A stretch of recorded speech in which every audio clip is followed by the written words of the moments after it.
Kuna watu ambao ile neno au mbegu imani imenyofolewa na shetani muda ule ule tu ambapo wameamini. Kuna watu ambao Yesu atakaporudi atakuta walipokea neno, walilisikia, muda kidogo tu pale shetani alikuja kanyofoa ile mbegu akaiondoa. Maana shetani aliwaondolea kile ambacho wamekipata. Na atakapokuja Yesu pia, kuna watu ambao atawakuta kwa sababu ya magumu na majaribu ambayo walikutana nayo, waliacha kabisa, waligive up, wakasema hakuna faida ya ulokole.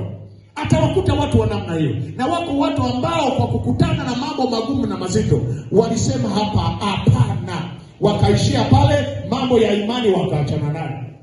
Wakati wapo ambao wakishaingia katika magumu, ndipo hapo wanasema hapa ndipo pa kumtafuta Bwana. Haleluya. Kuna watu ambao akiona jambo gumu limekuja katika maisha yake, anahesabu ya kwamba hili ni jaribu, na hapa ndipo pa kumtafuta Bwana.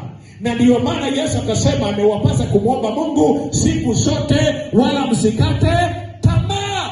Na hapo ndipo anaongeza hili neno, anasema hapo atakapokuja mwana wa Adamu, je, ataikuta imani duniani?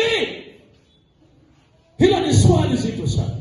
Katika mtazamo wa dunia hii tulionayo, unaona jinsi ilivyo. Bwana Yesu asifiwe sana. Yesu atakuja, atarudi, lakini ataikuta imani duniani? Imani ipi? Imani ile ambayo ipo katika msingi wa neno. Kila aminiye na kubatizwa ataokoka. Huo ndio msingi wa imani. Haleluya. Je, Yesu atakapokuja atawakuta watu ambao wamepatikana na wanatembea katika msingi huo? Maana msingi huo ambao aliuanzisha ni neno lake la uzima. Na neno la uzima ambalo Yesu alihubiri kwa watu wa aina zote na mataifa yote wakamwamini na kumpokea. Hiyo ndiyo ilikuwa mbegu ya imani.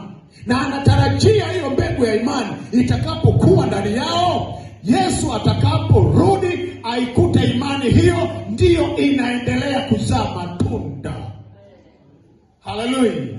Ndiyo anavyosema atakavyokuja mwana wa Adamu ataikuta imani duniani.